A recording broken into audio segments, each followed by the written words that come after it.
I am here with Quincy Jones III and at the Always On Hollywood conference. And Quincy, what are you doing here?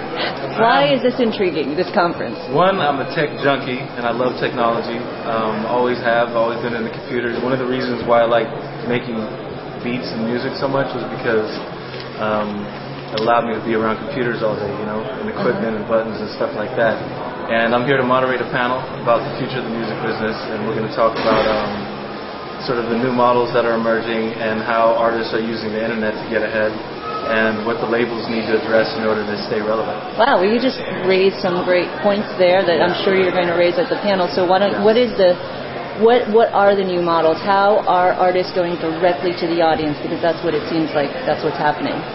I mean, Kite is a new technology that enables fans to connect with artists on a deeper level, so we're going to talk a little bit about that.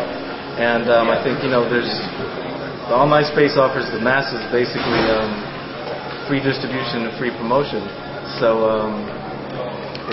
we're going to talk a lot about sort of how do you push through in the clutter of everybody trying to do their thing online. How do you get prominent placement within the online space for your artists, and what techniques are they using to really reach their fans and sort of pushing themselves above the crowd?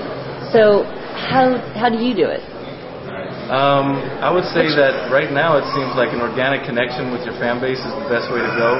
Instead of pushing products and songs and music on them, to create dialogue with your fans so that they understand who you are as an artist.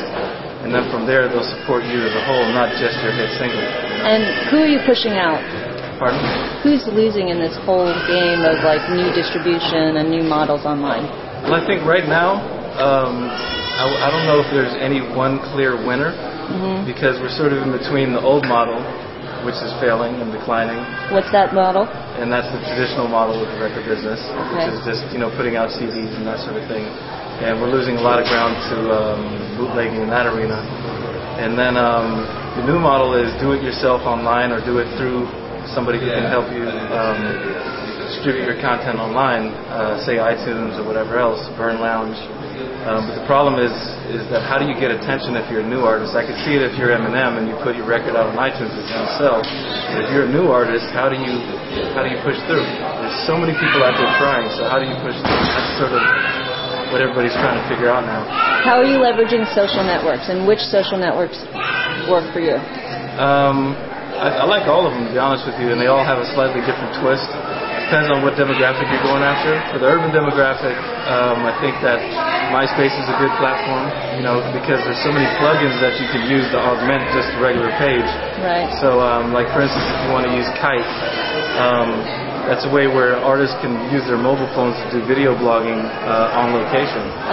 And so I'd say those are tools that you can put on any platform. So it could be Facebook. So wherever your demographic resides is where you should go with those kind of plugins. Tell me some 5 websites that are your favorite for either creating your music or distributing it or keeping in touch with your fan base. I would say MySpace, Facebook, obviously. iMeme is big, and Bebo. You know, all the usual suspects. Basically, wherever there's a large audience, you can put your own sort of plugins on your page to customize it any which way you want. So it's not so much about the platforms, but about where your audience lives. Okay. All right. Well, thanks so much for your time. Thank you. Okay.